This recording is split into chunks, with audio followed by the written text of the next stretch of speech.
Ang National Economic and Development Authority o NEDA ang unang nagrekomenda sa muling pagbubukas ng ilang negosyo umpisa Marso. Pero kung ang dating hepe ng NEDA ang tatanungin, mali ang desisyong ito. Ayon kay dating NEDA Secretary General Ernesto Pernia, dapat selective lang ang paglipat sa MGCQ. Ibig sabihin, hindi raw dapat lahat ay automatic nang mag-MGCQ, lalo na ang mga high-risk areas.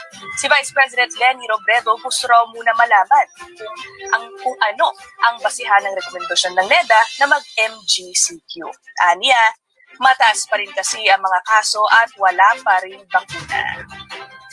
Magbasa lang po tayo muna ng ilang mga comments tungkol dito posted on our Facebook page. Ronnie Montejo sabi, kada open ko ng CP ko, Leni Robredo ang nakikita ko sa balita. May budget ba yan? Sabi po niya. JM Rodriguez sabi, kayo tong sigaw ng sigaw na bagsak ng ekonomiya, ngayong niluluwagan na, dakdak pa rin kayo ng dakdak. John Yulam sabi, mag-retire ka na, Leni.